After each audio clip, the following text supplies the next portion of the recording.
हरे कृष्ण। पुरुषोत्तम मास महात्मा कथा की इस पावन श्रृंखला में आप सभी भक्तों का स्वागत है। पिछले अध्याय में आपने सुना था कि पुरुषोत्तम मास में भगवान श्री हरि की भक्ति, दान और दीपदान का कितना महात्म्य बताया गया है। और तभी राजा परीक्षित के मन में एक और प्रश्न उत्पन्न हुआ था। राजा परीक्षित दोनों हाथ जोड़कर श्री सुखदेव जी से बोले, हे गुरुदेव, पुरुषोत्तम मास में दीपदान का इतना महात्मा क्यों बताया गया है? राजा परीक्षित का प्रश्न सुनकर श्री सुखदेव जी मुस्कुराए और बोले, हे राजन, अब मैं तुम्हें एक निर्धन ब्राह्मण की कथा सुनाता हूँ।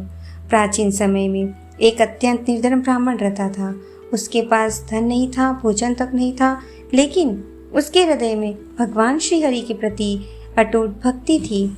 जब पुरुषोत्तम मास प्रारंभ हुआ तब सभी लोग व्रत, दान और पूजा करने लगे। यह देखकर वह ब्राह्मण दुखी होकर बोला, हे प्रभु, मेरे पास आपको अर्पित करने के लिए कुछ भी नहीं है।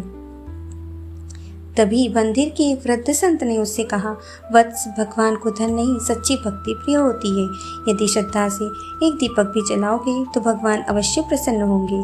उस दिन से वह ब्राह्मण प्रतिदिन भगवान श्री हरि के सामने घी का छोटा सा दीपक जलाने लगा और दोनों हाथ जोड़ करके बोलता, ओम नमो भगवते वासुदेवाय। दिन बीतते गए। एक रात भगवान श्री हरि उसके स्वप्न में प्रकट हुए और भगवान बोले, वत्स, तुम्हारी सच्ची भक्ति से मैं अत्यंत प्रसन्न हूँ। जो भक्त पुरुषोत्तम मास में श्रद्धा से दीपदान करता है उसके जीवन के सभी दुख दूर हो जाते हैं और धीरे धीरे उस ब्राह्मण के जीवन के सभी कष्ट दूर होने लगे। उसके घर में सुख, शांति और समृद्धि आने लगी। लेकिन क्या उस ब्राह्मण की भक्ति की परीक्षा अभी बाकी थी? यह हम जानेंगे पुरुषोत्तम मास महात्मा कथा अध्याय 6 में। हरे कृष्ण, राधे राधे। जय श्री कृष्ण, जय श्री हरि, नमो नारायण। पुरुषोत्तम भगवान की जय।